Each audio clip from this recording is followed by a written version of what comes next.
Hi, I made this Edpuzzle to help y'all understanding and remediating your grade on the cell membrane transport quiz. So first off, have your notes out in order to answer these questions, and make sure you have the right information in your notes, because you need to have that in order to understand the scenarios of the quiz. So we're going to go through the essentials right now and position you in a better place to be able to figure out and articulate stronger answers for the real life applications of cell membrane transport. So first off, cell membrane transport is categorized in two groups: passive and active.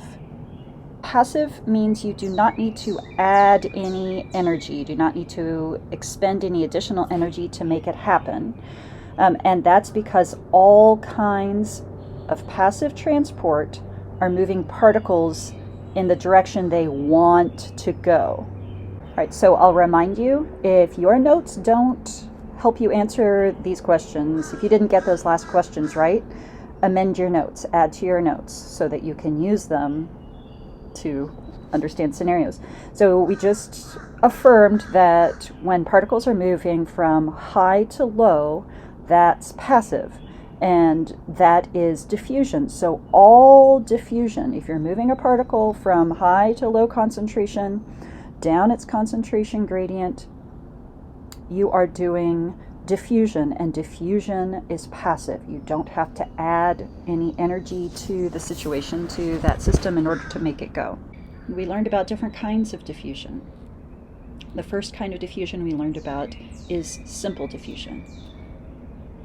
Okay, so things that are small and nonpolar can use simple diffusion. They can cross the membrane directly. You did this in the game. Carbon dioxide and oxygen gases are small, nonpolar. They can cross this phospholipid bilayer just by slipping between the phospholipids. In the game, and hopefully in your notes, you have things that are kind of big, things that are polar, things that are ions, basically things that are not small and nonpolar can't. And so sugar and various ions are stuck unless they have help. So there's simple diffusion and facilitated diffusion. If you're using facilitated diffusion and you're using a protein to cross the membrane, do you need to spend energy? The last kind of transport that is passive that we talked about is osmosis. And like all the other passive transports, it is diffusion. We practiced this in class, and we thought about, well, if we make the bloodstream, meaning the watery solution in your blood, around your blood cells, if we make that bloodstream hypertonic or hypotonic, what that would do to cells. So the correct answers, of course, you saw were this, as we went over in class. If the bloodstream is hypertonic, well, water moves to the hypertonic. Those cells will shrivel.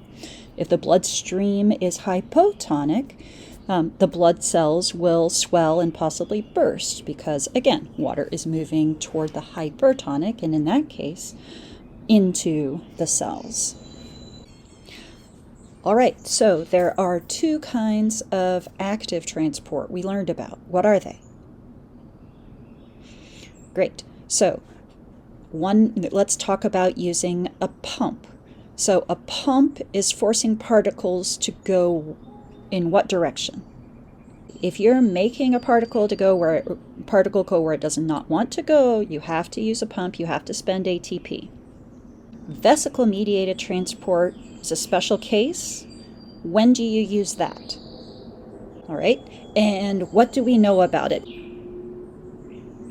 All right, that's cell membrane transport. 5 kinds of transport: simple diffusion, facilitated diffusion, and osmosis. Those are passive. Pumps and vesicle-mediated, those are active. So when you're trying to figure out scenarios, the things you need to think about: first, am I moving something just ridiculously big or ridiculously fast, right? So have you been told in the scenario that you are moving something very, very large? bigger than a molecule, like say the size of a cell, into another cell?